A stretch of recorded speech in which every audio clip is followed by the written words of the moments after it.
मायावती जी की एक गलती, सिर्फ एक कदम उठा था गलत राहे शौक में, अब मंजिल मुझे तमाम उम्र ढूंढती रही। अब बहुजन समाज पार्टी के लिए वो कुर्सी बहुत दूर है। कहीं कोई भी फार्मूला, कोई भी थर्मामीटर नहीं है वो लक्ष्य तक पहुंचा दे। मैं आपके चैनल पर दावे के साथ कहता हूँ। नमस्कार दर्शकों, मैं कनक मिश्रा, आप सब देख रहे हैं द इंडिया लाइव। दोस्तों, इन दिनों मायावती खूब चर्चा में बनी हुई हैं, लगातार बैठकें कर रही हैं और 2027 का चुनाव साधने की पूरी तैयारी में लगी हुई हैं। तो दोस्तों, ब्राह्मणों को लेकर के लगातार बयान दे रही हैं। कभी कहती हैं कि ब्राह्मणों को किसी का चौका भाटी नहीं चाहिए। अब एक मूवी आ रही है घूसखोर पंडित, उसको लेकर के मायावती आपत्ति जता रही हैं। तो यहाँ पर मेरे साथ तमाम जनता मौजूद है, तो आइए बात करते हैं। क्या आप ब्राह्मणों को अपने पाले में मायावती करना चाह रही, क्या लग रहा है भैया? पत्रकार मैम, आप बहुत अनुभवी हैं, 2 मिनट का समय लेंगे। बहन सुश्री मायावती जी ने मंदिर और मस्जिद की राजनीति कभी नहीं की। बहन मायावती जी के शासन में ब्राह्मण समाज ये कहता है कि मैं बुद्धिजीवी हूँ, मैं सरकार बनाता और बिगाड़ता हूँ।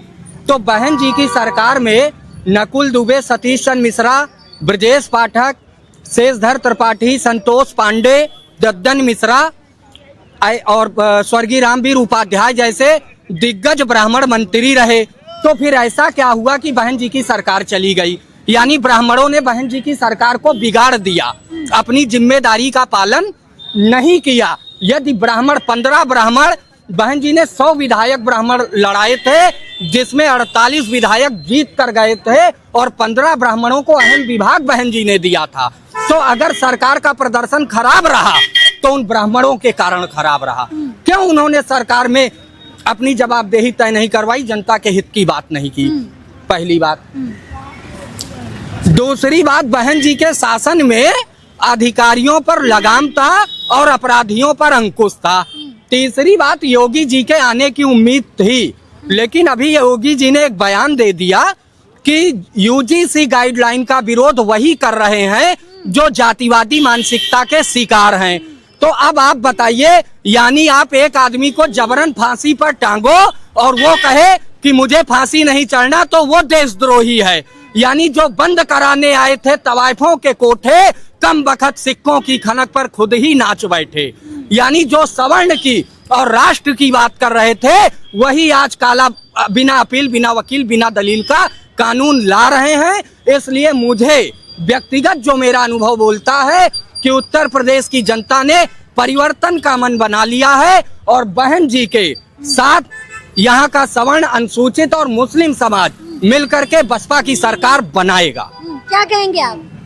नहीं, देखिए, जो अभी आपने जिस पे बात किया है वो दरअसल बहन जी लगातार उसमें प्रयास में लगी हुई हैं कि सर्व समाज की, जैसे उन्होंने 2007 में सरकार बनाई थी, वो सर्व समाज को साथ में जोड़कर चलने का काम करना चाहती हैं। तो सर्व समाज उनको समर्थन करेगा, लेकिन नीतियां, अगर कुछ नीतियों में जो बदलाव होगा तो बहन जी का वैसे भी शासनकाल जो रहा, बहन जी का जनाधार दिन पे दिन खत्म होता जा रहा है। नहीं, ये कहना तो नाइंसाफी है। बहन जी का जनाधार हमेशा रहा है और रहेगा, और वो भले ही कुछ परसेंट को किसी का एक समुदाय से कोई भी पार्टी सरकार नहीं बना सकती, चाहे समाजवादी पार्टी हो, चाहे कांग्रेस हो, चाहे भाजपा हो। जब तक उसको पूरे समाज का, चाहे 10%, किसी का 60%, किसी का 80% जब वोट मिलेगा, तभी आपकी सरकार बनेगी। तो इसलिए मैं कहूँगा कि बहन जी जो प्रयास कर रही हैं, तो कहीं न कहीं वो उनके प्रयास से समाजवादी पार्टी खत्म होगी और लड़ाई भारतीय जनता पार्टी और बहन जी में होगी। अब उसमें जो 20 बैठेगा, जिसके ये समाज चाहेगा, देश का, प्रदेश का, और चाहे सवर्ण समाज हो, चाहे दलित समाज हो, चाहे मुस्लिम समुदाय हो, वो वही मुख्यमंत्री बनेगा। और ज़्यादातर आप दलितों को देखिए, और मुस्लिम समुदाय भी जो समाजवादी पार्टी की तरफ था, अभी तक जो 90% वोट कर रहा था, उसमें तो 50% वोट तो नहीं तो 40% वोट बहन जी के साथ, बाकी ओवैसी के साथ जाएगा। तो ओवैसी ये लोग करेंगे गठबंधन। अच्छा, घूसखोर पंडित एक नई मूवी आने वाली है जो नेटफ्लिक्स पे रिलीज होगी, उसको लेकर के विवाद बहुत ज्यादा हो रहा है। अब खुलेआम जो है समर्थन कर रही हैं मायावती जी, तो क्या 2027 का चुनाव साधने के लिए ऐसा कर रही हैं? नहीं, बहन जी ने एक बात कही कि किसी जाति समुदाय, आप जिस तरीके से ब्राह्मणों का सपोर्ट कर रही हैं मायावती जी, तो क्या इस बार ब्राह्मण मायावती जी के साथ जाएगा? ब्राह्मण दुखी है भारतीय जनता पार्टी से, सनातनियों की सरकार से, चाहे राज्य में हो चाहे केंद्र में हो। आप बताइए, केंद्र में सनातनियों की सरकार है, भारतीय जनता पार्टी की सरकार है, सेंसर बोर्ड भारत सरकार कहा, तो कैसे ये जो है चल गया कि घुसखोर पंडित, तो घुसखोर पंडित तो चल ही गया। अब अपमानित तो समाज हो ही गया। अब उसके बाद इस पे बहस करा के और अपमानित करा रहे हैं लोग। अब ये बंद होना चाहिए भैया। जो एक ने तो कर दिया काम, पूरे देश में जो है घुसखोर पंडित के नाम से आप बता रही, कोई क्लिप चल गई या कहाँ चली, अब हम तो देखे नहीं, लेकिन लोग मूवी है, उसका नाम रखा गया है। हाँ, तो मूवी है तो कहीं चली होगी तभी न समाज में आई। नहीं है, चलेगी तो चलेगी, नहीं तो समाज में आई कैसे? कहीं टीजर रिलीज हुआ। हाँ, तो टीजर जो रिलीज हुआ तो कहीं पिक्चर हॉल में टीजर रिलीज हुआ होगा या कहीं मोबाइलों पे चला होगा, कहीं चला होगा। यानी हेडिंग तो चल गया, तो हमें तो अपमानित करा दिया गया। यानी ब्राह्मण समाज को अपमानित करा दिए एक समाज को। और उसके बनाने वाले कौन है? नीरज पांडे। और उसके हीरो कौन है? मनोज बाजपेयी जी। आप ये बताइए कि वही लोग हैं और सनातनियों की सरकार है, भारतीय जनता पार्टी की सरकार है, सेंसर बोर्ड भारत सरकार का है, तो कैसे ये जो है टीजर पे चल गया? तो ये बात सरकार की जिम्मेदारी बनती है कि किसी भी समाज का अपमान न होने पावे, उसे बचाया जाए। लेकिन हम भी आहत हैं कि किसी भी समाज को जो है अपमानित न किया जाए, प्रताड़ित न किया जाए। लेकिन जो चल गया तो वो चल गया, लेकिन घुसखोरी बंद होनी चाहिए। घुसखोर पंडित का वो टाइटल बदल दें, लेकिन देश और प्रदेश से घुसखोरी और भ्रष्टाचार बंद होना चाहिए। घुसखोरी और भ्रष्टाचार ही प्रदेश के विकास और देश के विकास के लिए अभिशाप बना हुआ है। मायावती के साथ जाएंगे क्या आप? कौन? ब्राह्मण समाज। ब्राह्मण कहीं नहीं जाएगा। ब्राह्मण बहुत बुद्धिजीवी समाज है। वो अब देख रहा कि भारतीय जनता पार्टी के कौन हरा सकता है, तो इस समय समाजवादी पार्टी और इंडिया गठबंधन ही भारतीय जनता पार्टी को सत्ता से बाहर कर सकता है। इसलिए लोग मूड बनाएंगे और समाजवादी पार्टी और इंडिया गठबंधन को वोट देंगे और इंडिया गठबंधन की सरकार बनाएंगे। और वो अभी तो अपना लालीपाप फेंक रही हैं, लेकिन ब्राह्मण समाज बहुत बुद्धिजीवी है। वो अपने सोच समझ के सही समय पे सही निर्णय लेगा। वो भारतीय जनता पार्टी को सत्ता से उखाड़ फेंकेगा। सब कहते हैं यहाँ पे कि ब्राह्मणों का बहुत सम्मान करती हैं वो। ब्राह्मणों, आप कह रही हैं कि खाली लड़की। अच्छा, ब्राह्मणों का सम्मान करती हैं, लेकिन आप बहुत कमजोर हैं। आपको उठने में अभी जो है मुझको लगता है आप 1000 किलोमीटर दूरी पे खड़ी है और एक आदमी जो है 50 मीटर दूरी पे खड़ा है। यानी समाजवादी पार्टी 50 मीटर पे इस विधानसभा के अंदर बहुमत सिद्ध करने के लिए खड़ा है और एक आदमी 1000 किलोमीटर लगभग बंबई खड़ा होगा। उसको आने में बड़ा समय लगेगा और जो यहाँ खड़ा है वो पहुंच जाएगा। इसलिए ब्राह्मण समाज बहुत बुद्धिजीवी है, दूरदर्शी है। वो पहले तो प्रताड़ित है भारतीय जनता पार्टी से। भारतीय जनता पार्टी को पहले वो हटाने के लिए समाजवादी पार्टी को वोट करेगा और समाजवादी पार्टी की सरकार बनाएगा, इंडिया गठबंधन की सरकार बनाएगा। क्या कहेंगे, ब्राह्मण समाज किधर जा रहा है? देखिए, राजनीति वह शब्द है कि किसी भी प्रदेश में या ग्रामीण इकाई से शुरू करिए। जब हम किसी चुनाव को लड़ते हैं तो हम आकलन करते हैं कि फला जगह का व्यक्ति पैर छूने से हमारी बात मान लेगा, फला व्यक्ति जो है वह दारू पीने से मानेगा, फला महिलाओं को हमको साड़ी बांट देंगे तो भी मान लेंगी।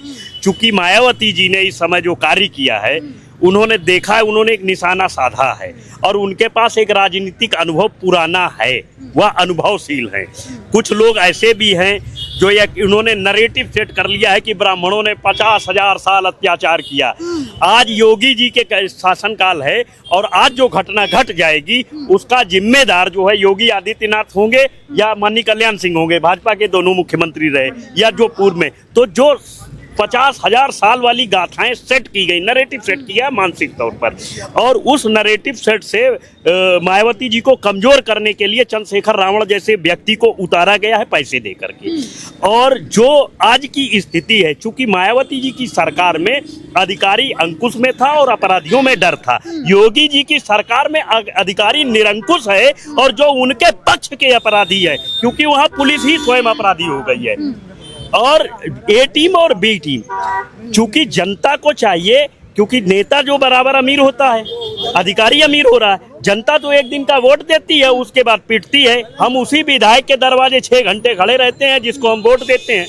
अरे जब इस देश में प्रजातंत्र है तो प्रजा की बात कब सुनी जाएगी? मोदी जी अपने मन की बात करते हैं, हमारे मन की बात कब सुनेंगे? योगी जी दरोगा को फोन करते हैं, पीड़ित पक्ष को कब फोन करेंगे कि मैं योगी आदित्यनाथ बोल रहा हूँ, तुम्हारी 20 राहुल गांधी तो करते हैं पीड़ित को फोन। नहीं, राहुल गांधी जब सत्ता से उतर गए हैं तब करते हैं, सत्ता में थे तब कब करते सत्ता थे? में ले आइए। नहीं, तो ये यहाँ की सत्ता के राजनीतिक दल चढ़ने में केकड़े की तरह हैं, एक चढ़ाए 6, बाकी सब उसकी टांगे खींचने वाला काम करते हैं।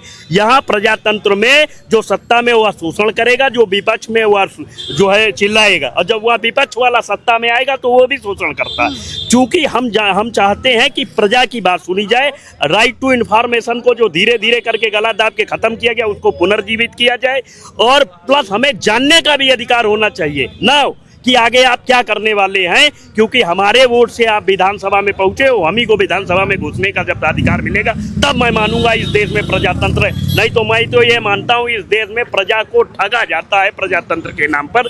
देश में अधिकार तंत्र और नेता तंत्र लागू है। मायावती अपना जनाधार मजबूत करने में जुटी हुई है, अखिलेश यादव जमखम लगा रहे हैं, SIR को लेकर लगातार बोल रहे हैं। देखिए, सत्ता को पाने के लिए सब अपने अपने तरीके से, अब हमने आपको बताया कि चाहे छोटी इकाई हो चाहे बड़ी इकाई हो, हमको राजनीति यही है, हमको साध करके, चूंकि उस समय तलवारों से फैसला होता था, अब जनाधार से होता है। तो जनाधार में कौन कैसे हमारी तरफ आएगा, यह जो राजनीतिक पार्टी या जो बड़ा लीडर सेट कर पाएगा वही इस सरकार में सत्ता पाएगा।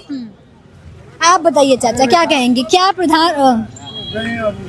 आप बताइए क्या कहेंगे? क्या मायावती जी के साथ में ब्राह्मण समाज जाएगा? क्योंकि एक मूवी रिलीज होने वाली थी, उसका टीजर रिलीज हुआ, घूसखोर पंडित, उसको लेकर के मायावती ने आपत्ति जताई। उन्होंने कहा कि इस तरीके से किसी एक वर्ग को बदनाम करने की ये सब साजिश है। तो क्या लग रहा है, क्या 2027 का चुनाव आ रहा है, पंचायत चुनाव आ रहा है, तो मायावती ब्राह्मणों के साथ जा रही है? देखिए, ब्राह्मण एक समुदाय है भारत का, वो भी बड़ा समुदाय है, बुद्धिजीवी समुदाय है, पढ़ा लिखा समुदाय है। अगर ब्राह्मणों को जोड़ने का, अगर मायावती जी एक पार्टी के अध्यक्ष है तो हर पार्टी का ये धर्म भी होता है कि हम अपने को हर समुदायों के बीच अपने को स्थापित करें, और हम अपने लक्ष्य को मजबूत करते हुए डेमोक्रेसी में जो पॉलिटिकल दलों की भूमिका होती है उसको मुकम्मल कायम रखें। अब रह गया सवाल कि मायावती जी का मामला है। मायावती जी बहुत अच्छी नेता है, बड़े व्यक्तित्व की लीडर है, संयम से प्रेरित लीडर है, और ब्राह्मणों के साथ अगर कनेक्शन की बात करती है तो हमको लगता है तमाम अपने अपने लोग विद्वान आपके चैनल पर अपना पक्ष रख रहे थे। मुझे लगता है कि कहीं न कहीं कोई भी व्यक्ति अगर गलती करता है तो उसके चपेट में उसका परिवार आता है, फिर उससे संबंधित लोग आते हैं, फिर उसका कौम आता है, फिर वो समुदाय में तब्दील हो जाता है और उसी को लकीर का फकीर लोग बना देते हैं। ब्राह्मणों के स्ट्रक्चर पर जो हमला हो रहे हैं, ब्राह्मणों ने तो खुदे अपना पैरा को बदला है, अपने अतीत को बम्बार्ड करके खुदे ढा दिया है। इसको किसी ने क्षति नहीं किया है। निश्चित तौर पर आप ये मान कर चलिए कि जो ब्राह्मण इस विधा के सृजन के लिए, इस विधा का निर्माण के लिए, इस विधा का उत्थान के लिए, इस विधा का प्रगति निर्माण के लिए अपना सब कुछ निछावर कर दिया, आज वही ब्राह्मण अपना वजूद तलाश रहा है कि कौन ऐसा फैक्टर पर मैं चढ़ जाऊं कि मेरा अस्तित्व बचा रहे।